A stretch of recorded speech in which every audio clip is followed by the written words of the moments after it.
Muy buenas noches, espectadores y amigos de Periodista Digital, Televisión de la Retaguardia, última retaguardia de esta semana, viernes 25 de febrero, penúltima del mes, el lunes, recordad, es día 28.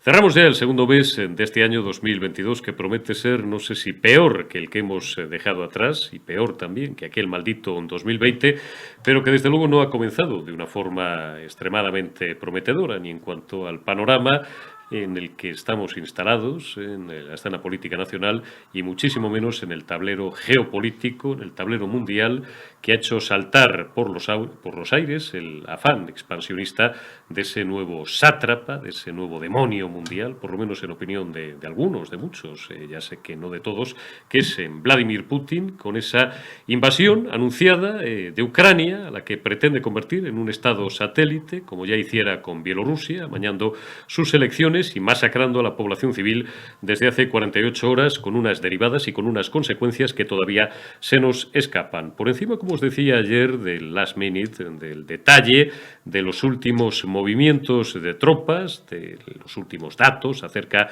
de víctimas civiles, que las está habiendo ya centenares, de la oleada de refugiados que con carácter inmediato vamos a empezar a recibir todas las gentes que aterrorizadas están huyendo de Ucrania, buscando destinos no ya más tranquilos, destinos donde su vida no corra peligro. Esto ya lo hemos vivido hace pocos meses con el abandono vergonzante y vergonzoso de las potencias occidentales encabezadas por los Estados Unidos de América, de Afganistán. Pues ahora estamos viviendo un segundo conflicto en el que Putin parece haber cogido la medida y parece de momento adelantar en el relato a las grandes potencias del llamado mundo desarrollado.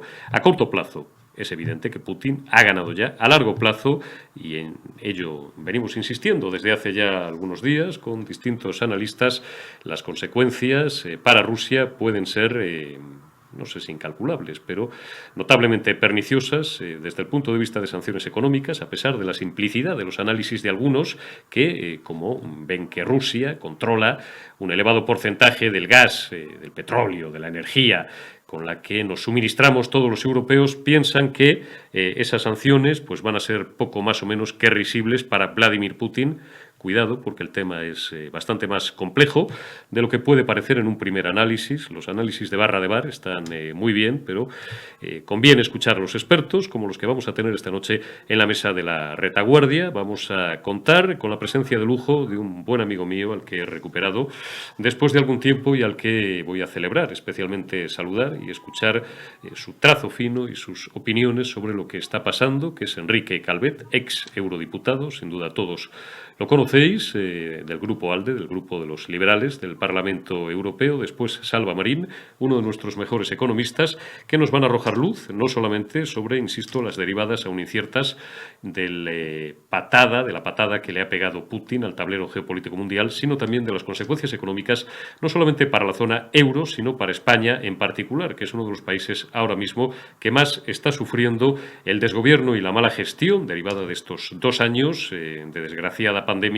que hemos sufrido con el peor gobierno de todos los posibles, en el peor momento de todos los posibles. Y me gustaría también incidir con nuestros invitados en aspectos que tienen que ver ya más con la personalidad del sátrapa y con el perfil de liderazgo del sátrapa, al que muchos están ya comparando pues con Hitler, con Stalin o con otros criminales y sanguinarios dictadores y líderes que han llevado el desastre a sus pueblos, pues hace menos de un siglo, ¿no? Quiero saber si esas son comparaciones exageradas o no. Es el propio gobierno ruso y el propio Vladimir Putin el que ha puesto precisamente ese argumentario en el centro del debate al arguir que invade Ucrania para evitar la desnazificación, o para conseguir, mejor dicho, la desnazificación de un territorio que, según él, se estaba nazificando. Putin, como ven, al igual que lo fuera Goebbels y otros grandes maestros de la propaganda del pasado siglo, sobre todo del periodo de entreguerras y de la Segunda Guerra Mundial del pasado siglo, es un maestro en el arte de la manipulación de las masas, de la propaganda y tocar la fibra de determinados sectores de su pueblo y del pueblo de países ajenos. Saludo ya a nuestro primer analista, nuestro primer invitado de la noche, don Enrique Calvet. Es un placer. Muy buenas noches. El placer y el honor son míos. de volver a charlar contigo y a saludarle, don Eurico, Don y Enrique, darle la para mí, enhorabuena por su programa. muchísimas gracias. El placer es mutuo. Estos juegos florales que muchas veces a nuestros espectadores no sé si les hacen gracia o les llaman la atención. Yo tengo una especial satisfacción. Sabes que siempre he sentido una gran admiración por ti desde los tiempos en los que morabas en Merecido. Bruselas y en los que compartíamos tertulias en otro medio de comunicación, en Intereconomía o llamado de Claro, otra sí. manera, llamado El Toro Televisión, aquellos gatos al agua y aquellas tertulias también en la radio con Susana Criado y con otros grandes amigos donde era un lujo contar Eso. con tus análisis siempre desapasionados, siempre alejados de los extremos, que cada día nos gustan menos algunos, porque creo que esto nos está conduciendo a una velocidad vertiginosa, al barranco y al despeñadero, y siempre además aportando luz, aportando tranquilidad y equilibrio y sosiego, y sobre todo una gran experiencia política dentro de tus conocimientos jurídicos y económicos. Enrique, la primera pregunta es muy genérica y luego podemos ir pasando de lo general a lo particular. ¿Qué consecuencias va a tener todo esto, en primer lugar, para el escenario geopolítico mundial y, en segundo lugar, para el propio Vladimir Putin? Yo decía en la entradilla inicial que a corto plazo es evidente que Putin parece ir por delante, parece haber ganado el relato en primera instancia, pero que esto a corto plazo tal vez no, pero a medio plazo y sobre todo a largo plazo va a originarle unas consecuencias absolutamente nefastas tanto a él como a Rusia. Bueno, vamos a ver.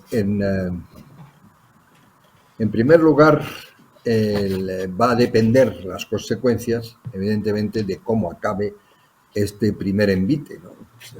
Es decir, la invasión per se, que hay que reconocer que a muchos nos ha sorprendido por la magnitud, no porque se produjera, pero muchos contábamos que se contentaría con el Donbass y tal. Esta operación militar es un paseo militar, como es lógico, como un país como Ucrania, ni como España, ¿verdad? Se puede oponer al ejército ruso, ha ido directamente a Kiev y pretende, evidentemente, convertir en Ucrania en un estado tampón, etc. Entonces vamos a ver si se para ahí, que yo creo que sí, por ahora, vamos, si se para ahí y si se para pronto, hoy ya ha propuesto, claro, con todo el cinismo que eso tenga, conversaciones con Ucrania, negociaciones, ¿verdad? Y, y si eso es así, las consecuencias a corto, no llegaría tanto a medio plazo, van a ser sobre todo consecuencias económicas. Las consecuencias geoestratégicas, sobre todo las territoriales, va a hacer que esto va a acabar como una especie de nuevo Yalta, solo que forzado por las armas, en que va, digamos, la zona de seguridad de Rusia, de la Rusia de Putin, pues va a ganar unos cuantos kilómetros, va a llegar a la frontera con Polonia, Rumanía, etcétera, ¿no? Porque yo creo que lo que va a conseguir es una Ucrania tipo Bielorrusia. Eso es bueno, eso que afecte mucho ahora mismo a Europa y a Occidente, no. En cambio, las repercusiones económicas sí pueden ser muy importantes.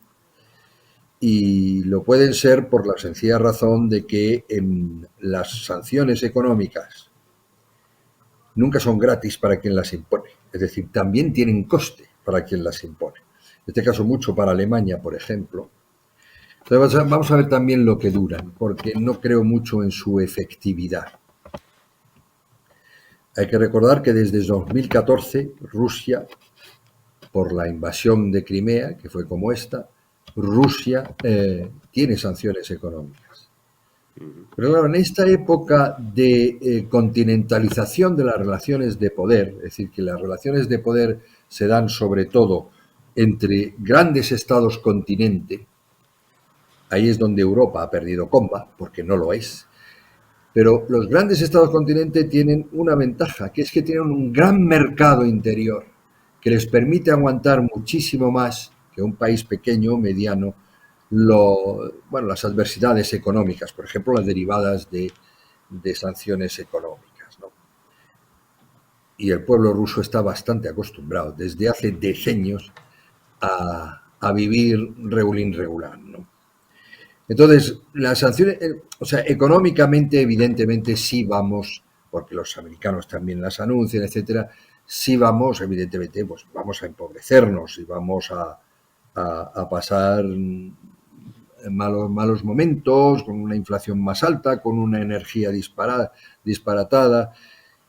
Esperemos que no dure demasiado, porque yo creo que el final de esta etapa va a ser que Occidente va a reconocer que esta movida en el tablero la ha ganado Putin y que él, digamos, lo que él quería, lo que se supone que él quiere, que es aumentar su franja de seguridad, bien, pues se le va a conceder. Todo esto en una perspectiva racional. En una perspectiva irracional es que Putin se vuelva loco, o se haya vuelto loco, cosa que yo no creo, pero si se ha vuelto loco, hará lo de Hitler. Grandes historiadores han dicho que si Hitler se para en los Sudetes, es decir, si Hitler se para en el Anschluss, en invadir incluso, pero zonas alemanas, germanófilas de Europa, Austria, etcétera, y bueno, pues los Sudetes eran la parte checa, la parte alemana de Chequia y tal, a lo mejor pues, Europa hubiera vivido sin guerra. Lo que pasa es que él va a Polonia y Polonia ya no es la parte alemana. ¿Cuál sería en este momento la Polonia que sí desencadenaría una guerra brutal? Cualquier país de la OTAN y muy particularmente los bálticos, puesto que los bálticos tienen lo que está sirviendo de coartada felona, coartada cínica a Putin, que es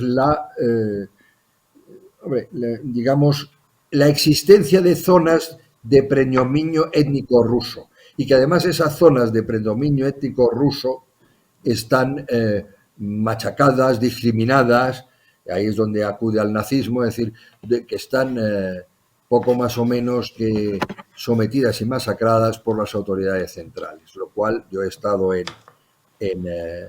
los países bálticos y no es verdad que esté ni machacada, ni mucho menos. Había representantes de ellos en el Parlamento Europeo conmigo.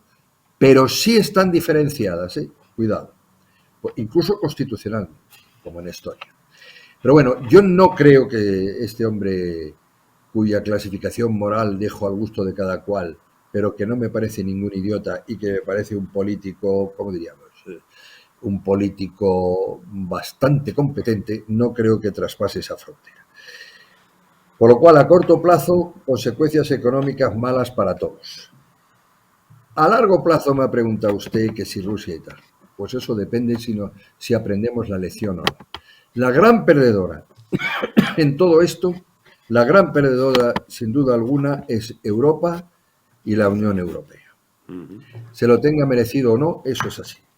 Eso es así porque es la que va a padecer económicamente, la que va a tener que comprar el gas a los americanos que están encantados, la que evidentemente ha demostrado no ser un peso internacional en absoluto por su falta de ejército, como ahora diré, y además tiene ahora el hecho de que prometer alianzas, incluso alianzas económicas para Europa, ya no tiene ninguna credibilidad, ¿no? Tú no me proteges para nada, ¿verdad? ¿Tú Europa pierde credibilidad, potencia y se juega casi su manera de ser. Y tiene 3 fallos y con eso me paro. Ha tenido 3 fallos manifiestos. Es decir, la ausencia de una política exterior común. Esto es una merienda de negros. No es la culpa del señor Borrell, nunca la ha tenido. Después el señor Borrell pues hará lo que pueda. En segundo lugar, una política energética disparatada por parte de sus miembros y empeorada por eso que se llama la política energética común, que al final es un sometimiento a las necesidades de Alemania, que ha sido un disparate absoluto lanzarse a depender a ese nivel de Rusia. Y en tercer lugar, claro, y yo lo llevo defendiendo en Europa desde hace 30 años, por fin, la inexistencia absoluta de una capacidad de defensa común, de un ejército común, de una armada común, de una capacidad cibernética contra la guerra híbrida común, hace que Europa sea insignificante en la relación de fuerzas, que es lo que está mandando, como de toda la vida, y no el derecho internacional, que ha desaparecido, pero eso desde Kosovo, o sea que esto no hay que... Pues Europa está ahora mismo sufriendo su llegar demasiado tarde y su mirarse el ombligo y su deriva hacia los nacionalismos. Si reaccionamos, si lo montamos bien, porque Estados Unidos ya está harta también de ayudar a Europa y tiene el problema por lo pronto de Taiwán y del Pacífico encima, a lo mejor en 10 años sí somos capaces de evitar que Putin o el que esté se le ocurre decir, bueno, pues ahora el siguiente paso es Polonia. Si seguimos mirándonos el ombligo, ¿verdad?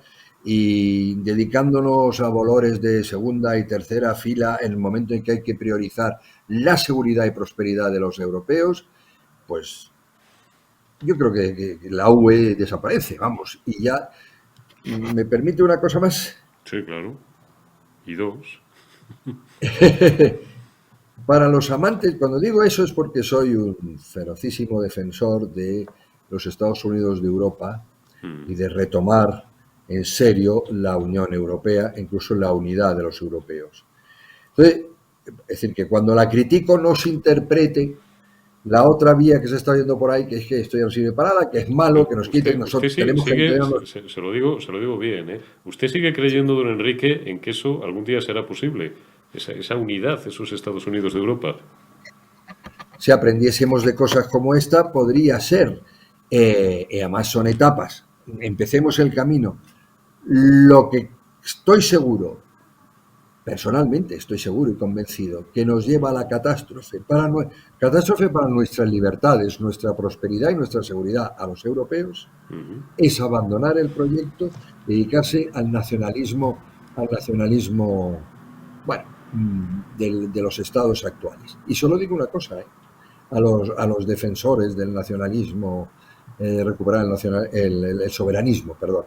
Está hablando usted de Víctor Orbán, de Jean-Marie Le Pen, de los austríacos, supongo que de Vox en España, lo digo por supongo que de Vox en España, por eso decir, Ucrania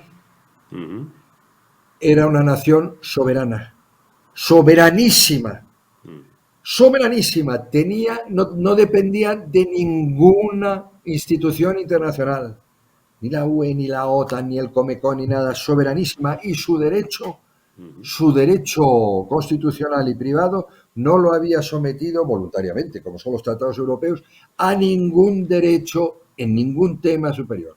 Muy bien, pues ya ve usted lo que les ha servido a la libertad, prosperidad y seguridad de los ciudadanos ucranianos.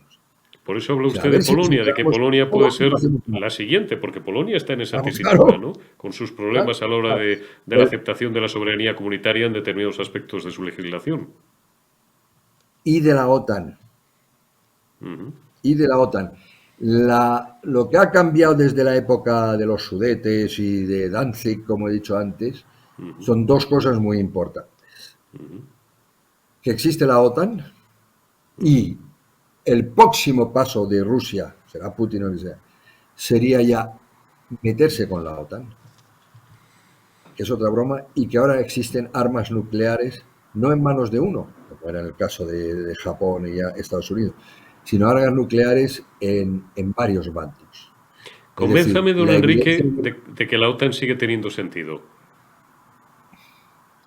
Pues la OTAN tendrá sentido mientras no logremos, incluso después, pero ahora le diré por qué, mientras no logremos tener nuestro propio sistema de defensa y disuasorio, autónomo, potente y real. Es decir, ¿qué otra cosa tenemos? Es decir, ¿por qué están encantados y locos de contento los bálticos, Estonia, de estar en la OTAN? Porque saben que el día que pasa Rusia se puede fallar gravemente a los acuerdos. Pero vamos, está firmado, el día que pasa Rusia esa frontera, automáticamente interviene la OTAN. Pero no negocia, interviene. Esto está pactado. Es agresión a uno, significa reacción, retaliation, como dicen, de todo. Y eso le da una cierta seguridad, porque imagínese el ejército estonio contra el ejército ruso, que tienen frontera, ¿eh?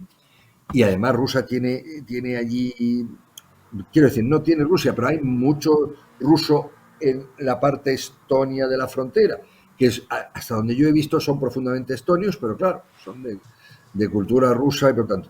Bien, entonces yo creo que tiene sentido. Vamos a ver, ¿de verdad sin la OTAN usted estaría más tranquilo y seguro de cara a lo que tenemos que hacer nosotros por nuestra parte, ya no es Europa, pronto, muy pronto, de cara a proteger mejor nuestro flanco sur, que es el europeo, Ceuta y Melilla, incluso las Canarias?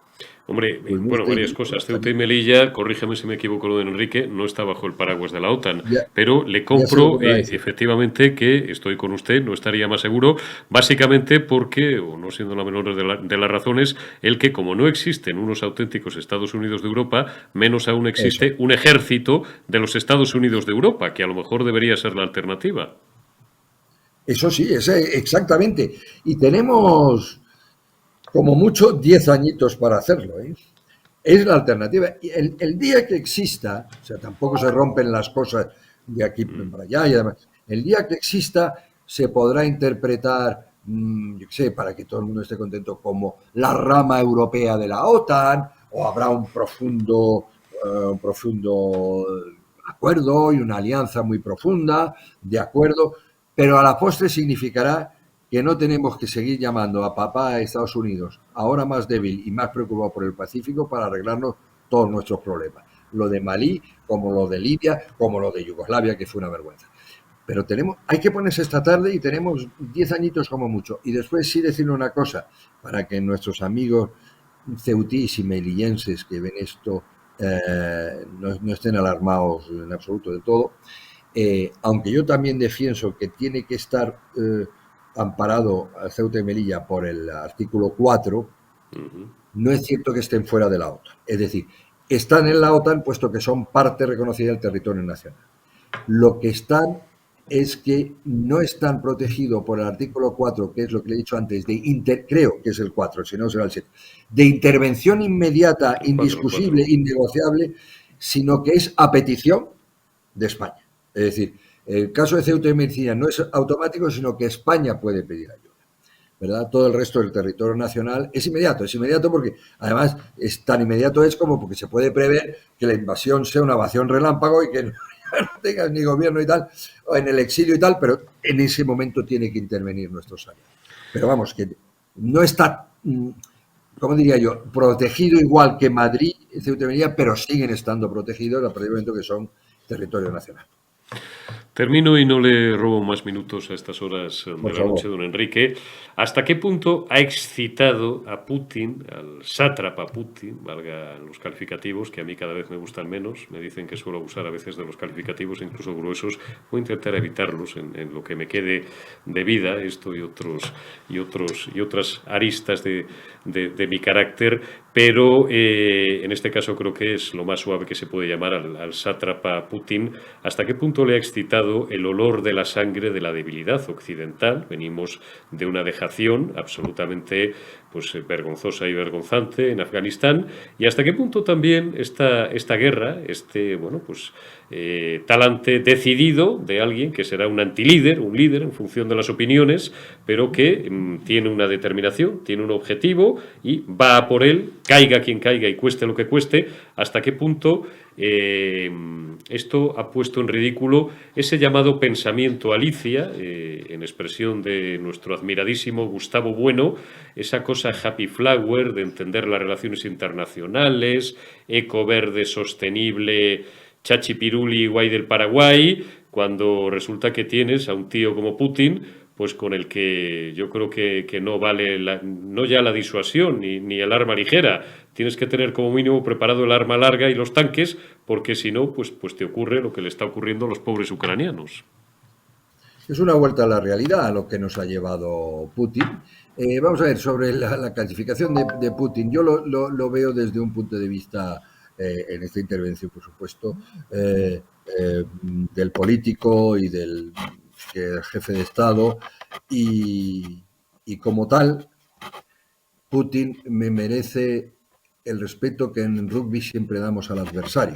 Putin es el enemigo, para mí lo es, desde luego, pero me parece uno de los grandes, ¿cómo diría yo?, de los políticos más competentes de de principio de siglo, y que defiende lo suyo, y desde luego me gustaría ver un nivel de competencia algo parecido en cualquiera de los líderes occidentales o del mundo libre. El único que le veo, y es desgracia también, a su altura es el líder chino Xi Jinping.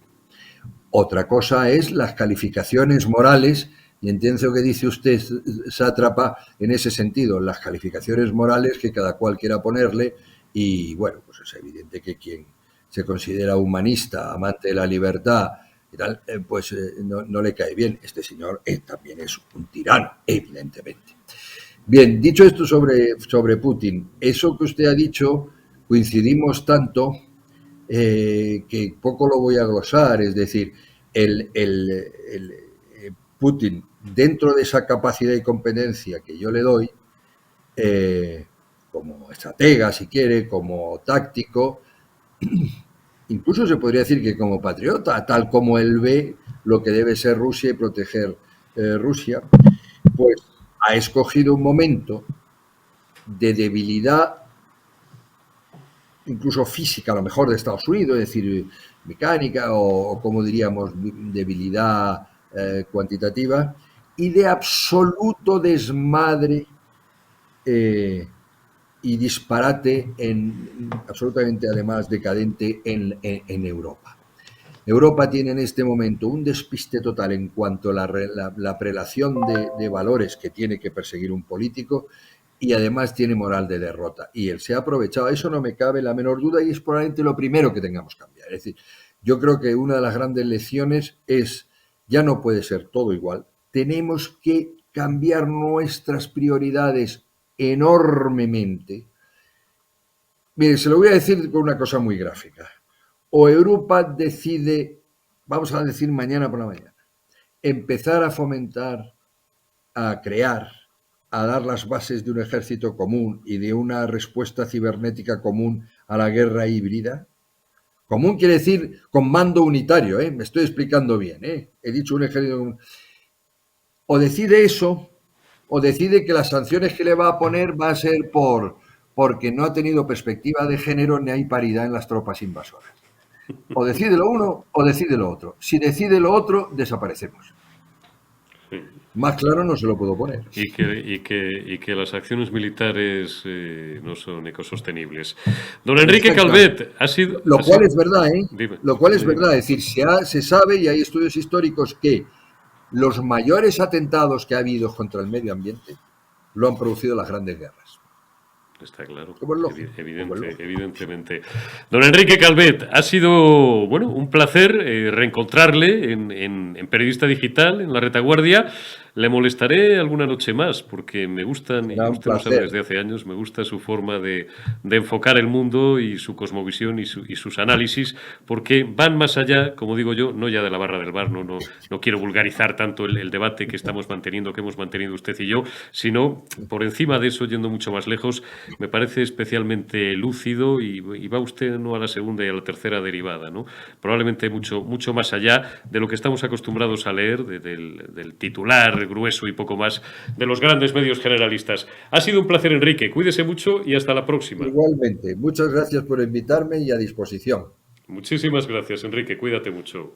Interesantes y lúcidas las opiniones y los análisis de Enrique Calvet, viejo amigo, eurodiputado, al cual conocimos hace muchos años en los pasillos de esa ciudadela de Bruselas, de la que os hablaba ayer, donde mora pues mucho político profesional, pero mucho también profesional brillante. Enrique Calvet es un tipo que se podría ganar la vida perfectamente como jurista, como economista, como consultor y como muchas otras cosas, pero creo que es uno de los pocos políticos que conozco que realmente tiene vocación no solamente de servicio público, que esto debería suponérseles a la mayoría, sino también de regenerar, en el mejor y más amplio sentido de la palabra, la vida política no solamente española, sino el conseguir ese sueño europeo en el que muy pocos creen, ¿no? Y yo mismo he confesado desde hace décadas bastante escéptico, a pesar de que, como os decía ayer, durante un periodo breve de mi periplo profesional tuve una estadía en Bruselas como asesor, vi lo que vi, no me gustó, pero me quedé con individualidades absolutamente extraordinarias, insisto, desde el punto de vista político e intelectual y humano, como es Enrique Calvet, al que tendré mucho gusto en invitar en más ocasiones a la retaguardia periodista digital. Don Fran Blanco Argibay, muy buenas noches. ¿Cómo estás, amigo? Pues ya nada, cerrando la semana. Súbeme un poco, Omar, el volumen, que no escucho a Fran. Fran, ¿cómo estás? Te decía que cerrando ya la semana, que menuda semanita hemos llevado, y la que se avecina, pues probablemente sea peor que la que hemos vivido, en fin. Joder, pues como sea peor, sin entrar en detalles, algunos ya definitivamente cogemos la frontera por Ayamonte o por Hervás. En fin, no sabría por dónde empezar, pero bueno, por lo menos esta termina. Oye, hablamos, retomamos el debate donde lo habíamos dejado ayer, hoy más focalizados hacia las consecuencias económicas. Ayer además remataste el programa, fíjate, ya no nos quiere hasta el pinganillo.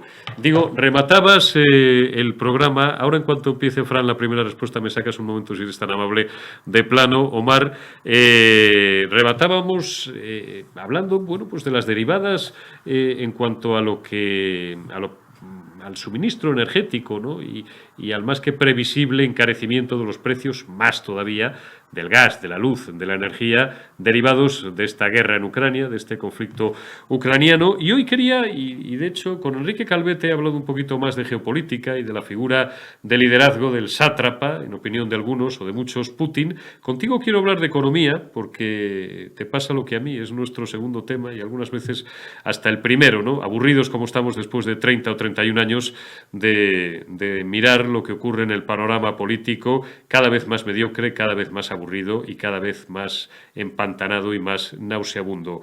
Hago una mínima exégesis y luego vamos detallando aspecto por aspecto de las consecuencias económicas y además consecuencias reales. No vamos a hablar solamente de macro, sino también de micro, ¿no? Porque al final todo influye en el bolsillo del consumidor, de usted, de Fran, de Omar, que está ahí en el backstage, de quien os habla y de todos y cada uno de nosotros. Inflación. Esta mañana hablábamos con uno de nuestros mejores economistas, don Álvaro Climent, que lo conocéis bien, a ver si tenemos la suerte de contar otra vez con su presencia la próxima semana, para que nos siga detallando cómo están los mercados en estado de pronóstico reservado. Pero baste con decir de momento que este estallido del conflicto bélico es una muy mala noticia, solamente aparte, pues por lo que va a sufrir, por el número de víctimas civiles que va a causar, sino por lo que va a hacer sufrir económicamente a todos los países de la zona euro, a la estabilidad económica mundial, a los mercados internacionales y, cómo no, a países especialmente vulnerables como España, que, aunque parezca increíble, continúa siendo la cuarta economía de la zona euro. Lista de efectos. Pues fijaros, es que es todo tan para echarse a temblar que no sé ni por dónde empezar, Fran. Los mercados, por ejemplo, han tenido unas oscilaciones brutales en los 2 últimos días. El MOEX, el índice principal de la Bolsa de Moscú, se ha llegado a dejar en las últimas 48 horas entre un 30 y un 40%. El Eurostock, pues más de un 5%. El IBEX, por ejemplo, ayer abría la sesión cayendo un 4%. Y no solamente la renta variable, los futuros, las commodities, el oro se ha disparado. El oro, yo siempre digo que es como la fiebre de los niños en situaciones de guerra y de inestabilidad, de conflicto internacional o simplemente de incertidumbre, cuando no de pánico. Se dispara y inmediatamente, con la misma velocidad con la que sube, se desploma, ¿no? Pero todo esto influye y no poco en nuestros bolsillos. El encarecimiento, y de esto nos dabas tú ayer una masterclass concentrada, pero en los 3-4 últimos minutos de nuestro programa de ayer, interesantísimas tus disertaciones, acaba influyendo en el bolsillo del ciudadano. ¿Por qué?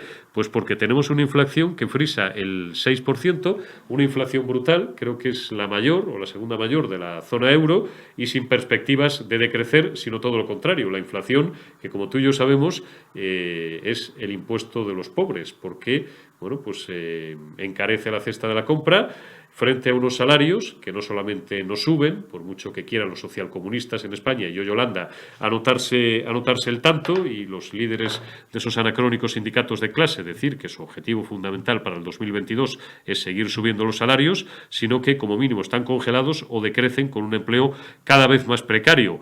Te acabo de pintar un cuadro como de Valdés Leal, tenebrista. No sé si quieres seguir viendo el vaso medio vacío o te apetece, ya que es viernes por la noche y empieza el fin de semana, a ver si podemos descansar, el cuerpo lo sabe, darnos una brizna de optimismo, Fran. Pues yo no es que vea la botella medio vacía, yo ya prácticamente no veo ni siquiera la botella. Mira, Eurico, durante estos días que hemos estado oyendo hablar, incluso hace unas horas, de las sanciones que se van a poner contra Rusia, se habla de, bueno, pues de las consecuencias que va a traer para los mercados, se habla mucho del IBEX, de las transacciones SWIFT, de los stock markets. Claro, eso a la gente pues no anda todos los días por ahí comprando acciones, ni anda comprando oro, ni, en fin, ni está en los grandes números. Pero fíjate, yo hace un ratito estaba leyendo unas noticias en unas hojas de agricultores y ganaderos, precisamente de tu tierra chica, de Zamora.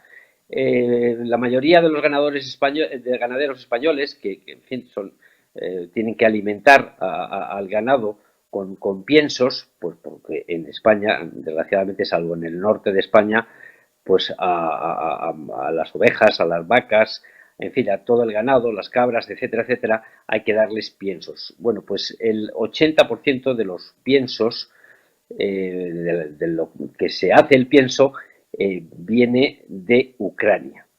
El maíz, en fin, todos los cereales, el famoso granero de Europa abastecía a todos los granaderos españoles. Si ya la subida de las gasolinas, de los gasóleos, ya les estaba dejando unos márgenes ya prácticamente estrechísimos, si en los próximos días, que esto va a ser una realidad, va a subir el precio de los piensos, te puedo decir que la ruina para cientos de miles de ganaderos y agricultores españoles va a ser tremenda. Eso es, en fin, la letra pequeña, pero en resumidas cuentas es la importante de lo que va a sufrir la economía de Europa. Porque para Rusia, en fin, sí, muchos la vemos como un gigante, en realidad en el aspecto económico no representa gran cosa. Rusia debe tener un PIB parecido al de Italia y poco más.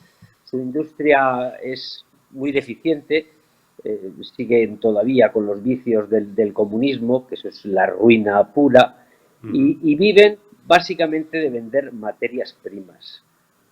Rusia tiene yacimientos de lo que quieras y además suele estar a la cabeza en su producción. Mientras China se comprometa a comprarles esas materias primas, las sanciones de la Unión Europea a Rusia se las va a pasar por donde todos nos podemos imaginar. Eso de que hayan congelado los fondos de Putin y de su vicepresidente y no sé qué poco más, pues imagínate a los rusos lo que les importa. A nosotros, pues si nos suben las gasolinas, nos suben el gas, nos sube la energía, todo lo demás automáticamente se dispara. La inflación, si está ya en un 6%, pues Dios sabe hasta dónde puede llegar. Todas las previsiones económicas que tenía el gobierno español, que ya se estaban poniendo en duda por todos los organismos, ahora mismo, hoy en día, vamos, ya te digo yo que no se van a cumplir. O sea que esto va a ser empobrecimiento para los próximos años. Esto para Sánchez, desde luego, va a ser el primero que reciba la bofetada y acto seguido los españoles. Pero bueno, los españoles ya nos estamos acostumbrando a tener un gobierno que es una nulidad y que hace todo mal y que todo lo que dice pues no se cumple. Te sale todo torcido, absolutamente todo. Además, todas las calamidades habidas y por haber en estos pocos años de legislatura, desde volcanes, pandemias, tormentas de nieve, lo estamos viendo ya de todo. Ya este hombre, ya la capacidad de asombro con el gobierno de Sánchez ya pues, no tiene límites. Todos, absolutamente todos, lo vamos a sentir. Y no los españoles, porque ya hablamos el otro día del tema del gas. Afortunadamente, nosotros el gas nos llega por el sur. Incluso podemos ser nosotros los que repartamos el gas, si es necesario, a los países del norte. Por primera vez en la historia, España puede ser un suministrador de energía, cosa que no tenemos en absoluto, pero sí la posición geográfica de la península ibérica es clave para, lo ha sido toda la vida, durante toda la historia, y puede serlo una vez más. Pero vamos, no por méritos de nuestro gobierno, sino por méritos de los gobernantes de hace 40, 50, incluso más años, que sabían hacer un plan energético nacional, cómo había que diseñarlo, diversificarlo, sobre todo diversificarlo, no depender, como hizo Alemania, el 70-80% del gas con Rusia, que esto fue una locura. Acuérdate, en el mes de diciembre, Austria, que todos decíamos, pero qué tontería, que cómo hacen esto, se estaban preparando ya para cortes energéticos, que todo nos parecía una barbaridad. Bueno, pues, pues fíjate, menos mal que estamos ya en febrero y las calefacciones, bueno, en España puede que se apaguen dentro de un mes o dos, en Europa tienen que tirar un poquito más, pero el panorama que se presenta, desde luego, es trememundo. Nada, pues si luego en verano vendrán los aires acondicionados. Hablabas, Fran, de sanciones. Dedicamos un par de minutos más a la economía, que luego quiero formularte un par de cuestiones sobre el culebrón del Partido Popular. En fin, que afortunadamente, gracias a Dios, llevamos 2 días un poco más relajados, aunque sea por algo tan terrible como el estallido de una guerra en Ucrania y la invasión de un país soberano por parte de Rusia. Pero bueno, también estamos descansando un poco de toda esta caspa, ¿no? del enfrentamiento y de la lucha fratricida en el Partido Popular. Digo, hablabas de las implicaciones para España, de esas sanciones que nos pueden perjudicar. Tengo aquí anotado, porque estaba escuchando esta mañana a mi buen amigo Juan Iranzo, uno de nuestros mejores economistas, que sabe de esto y además sabe mucho. Hablaba de petróleo, hablaba de gas, pero no solamente, hablaba de paladio, hablaba de platino y hablaba de otras commodities que nos pueden, no quiero ponerme, aunque ya no estamos en horario infantil y menos un viernes por la noche, no quiero ponerme excesivamente barribajero, que nos pueden fastidiar vivos. La respuesta de Occidente hacia Rusia, consistente en esas sanciones económicas, implica, por ejemplo, la suspensión, vamos a ponernos técnicos solamente un instante, del Nord Stream 2, el segundo gasoducto que uniría, como tú apuntabas, Rusia con Alemania, y no es descartable reacciones sobre el primero. Si consideramos otros posibles cortes de suministro futuros, vemos como en la propia respuesta de Europa, como tú también bien has sugerido, pues encontramos el dilema. Es como un círculo vicioso, ¿no? La pescadilla que se muerde la cola. ¿Les rejoneamos? Bueno, pues esto conduciría necesariamente al precio del gas importado. ¿Y esto en qué incide? Pues como decíamos, en la inflación. ¿Eso a qué va a conducir? Pues a que los principales bancos centrales tengan que replantear nuevas sendas para sus políticas monetarias. Y aunque se hablaba, el famoso tapering, de la retirada de estímulos monetarios, que para el que no esté familiarizado con este término técnico supone, en Estados Unidos, por ejemplo, que la Fed, sus estatutos lo permiten, le está dando continuamente a la centrifugadora y sacando billetitos verdes, esto que dice Garzón, que es la solución, imprimir más dinero y ya está, ¿qué más da? Pues aquí los estatutos del Banco Central Europeo, como se sabe, lo tienen prohibido, pero hay otra forma de inyectar liquidez al mercado, que es comprar a casco porro, con manos y pies, deuda soberana en el mercado secundario, básicamente de los países del sur, de España, de Italia, de Grecia, de Irlanda, y bueno, pues a lo mejor un poquito de Francia también, por los franceses desde hace un año, aproximadamente un año y medio, no tienen un panorama tampoco excesivamente halagüeño. ¿Cabría plantearse, por tanto, si estas políticas, dada esta nueva situación con la estabilidad de precios más que en riesgo, podrían paralizarse por el momento y seguir continuando artificialmente con esta política monetaria expansiva, que es pan para hoy y hambre para mañana, porque va a seguir generando, Fran, en pura ortodoxia liberal, en la que tú y yo militamos fervientemente desde que llevábamos pantalón corto y ya nos conocíamos, generar una burbuja, por ejemplo, de deuda de 3 pares de narices. Y esto lo vamos a pagar tú y yo cuando seamos viejecitos, lo va a pagar tu hija, lo va a pagar el mío y lo van a pagar nuestros nietos y lo van a pagar los nietos de nuestros nietos. Pues como tú bien dices, es pan para hoy, hambre para nuestros hijos y los hijos de nuestros nietos también de mañana. Pedro Sánchez, el gobierno español, ha tenido la gran suerte de que en los últimos años el Banco Central Europeo le ha comprado la deuda muy baratísimo, prácticamente sin interés, cero. Bueno, esto ya dijeron hace unos meses que se iba a acabar. Volverán otra vez, me estoy poniendo ya poético, ¿te acuerdas de la prima de riesgo? Cómo subía a 300, llegó a estar a 700. La prima de riesgo, que era esa prima que teníamos todos en Murcia, esa prima guapa que nos gustaba, pero claro, como era prima no te podías arrimar. Sí, que afortunadamente los españoles no sabíamos que existía hasta que llegó el expresidente Zapatero, que anda por ahí. Luego hablaremos un poco del grupo de Puebla también, ¿no? Que han estado diciendo los comunistas, en fin, sobre todo esto de Ucrania. Bueno, pues si el Banco Central Europeo, la Unión Europea, ya estaban amenazando hace unos meses con que el grifo del dinero gratis se iba a cerrar, pues al menos que nos dejen un hilillo. No te digo yo que sea como antes, porque si no esto va a ser insoportable para un montón de países, pero como tú dices, esto es hambre para mañana, porque engordar la deuda un año tras otro, pues al final vamos todos caminito, y España de los primeros de ser un país como Argentina. Al final la deuda puede destrozar un país por muchos años.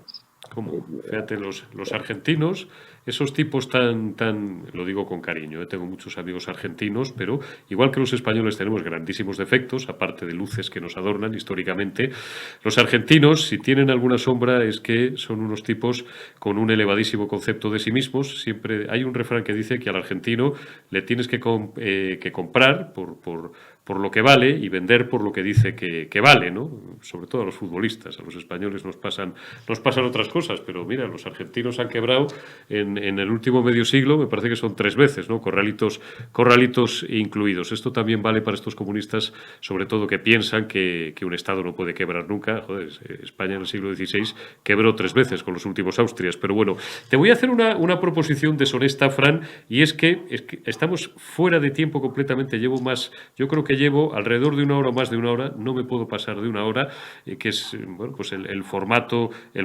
que tenemos y que además nos va bien, pero sí tengo interés en hablar contigo la semana que viene un día y dedicarle unos minutos al grupo de Puebla, que es un asunto que a ti te motiva mucho y a mí también. Hablando en castizo nos pone a hablar del grupo de Puebla, de los comunistas, de ese neomarxismo que está volviendo a infectar toda Hispanoamérica, pero quiero hacerte una última pregunta antes de despedirte. A estas horas de la noche siempre os agradezco mucho, lo repito mucho, ya lo sé, pero es que, bueno, pues es lo menos que puedo hacer con los amigos que tienen la generosidad de cogerme el teléfono o la videollamada a estas horas. Valórame que González Pons vaya a ser el número 2 de Núñez Feijóo. Bueno, así muy rápidamente, son viejos amigos, eso es lo primero que hay que decir. Esteban González Pons y Alberto Núñez Feijóo siempre se han llevado muy bien, sí. No así Esteban González Pons con Casado en el año 2014, bueno, pues cuando Casado y Egea se hacen con todo el poder del PP, González Pons, como tantos otros, pues empleó el camino a Europa, a ese retiro dorado, que tampoco está tan mal. 16.000 pavos al mes de Bellón, más otros 10 o 12.000 de libre disposición para contratar asesores, que eso me lo sé yo bien.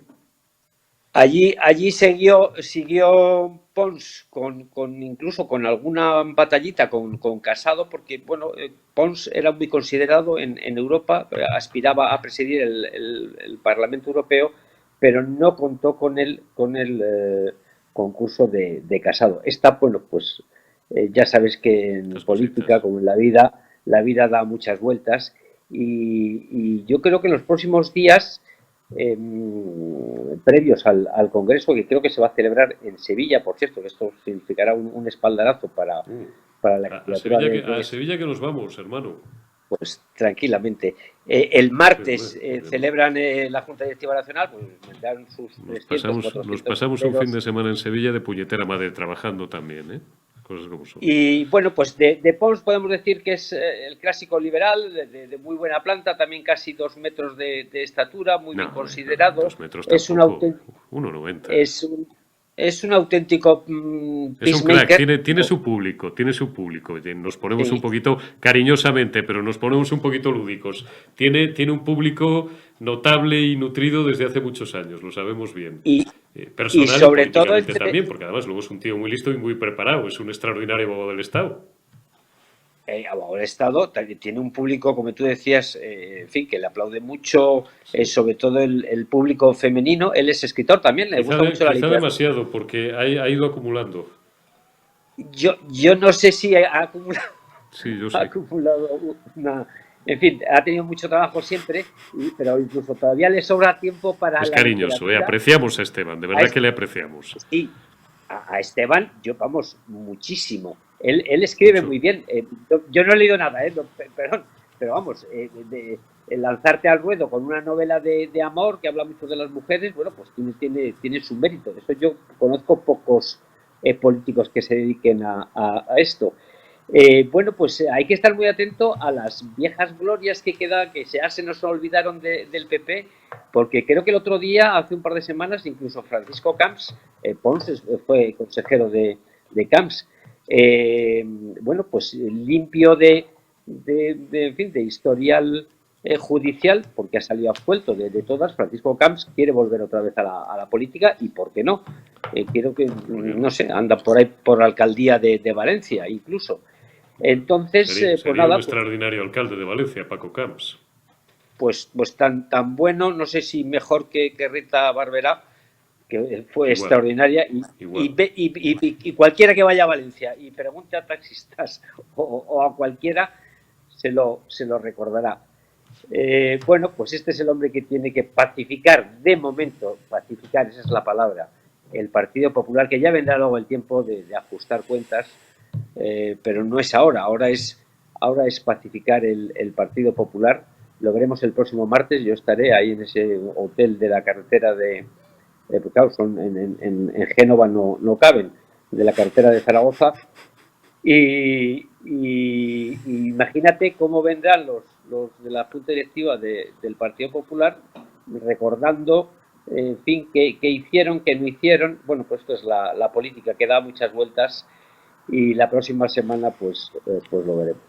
Frank, que me he ido de boleta con el tiempo. Hermano, es un placer siempre y además sabes que siempre te agradezco el que estés ahí al quite y acompañándome. Cuídate mucho y la semana que viene seguimos hablando. Dedicamos un día, recuérdamelo, o te lo recordaré yo a ti, le dedicamos unos minutos a esto del Grupo de Puebla, que nos pone cachondos a ti y a mí, hablar de ese neomarxismo, insisto, que sigue infectando, que ha vuelto a infectar y cada vez más al continente, bueno, pues a todo el mundo hispanoamericano.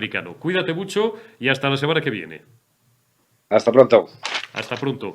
Gracias a todos vosotros. No va más, segundos fuera. Terminó la semana, afortunadamente terminó esta maldita semana. A ver, la siguiente semana sí es un poquito mejor. Lunes 28, de nuevo La Retaguardia en Periodista Digital. Cuidaos, sed buenos este fin de semana, descansad si os dejan, o si podéis, y hasta el lunes.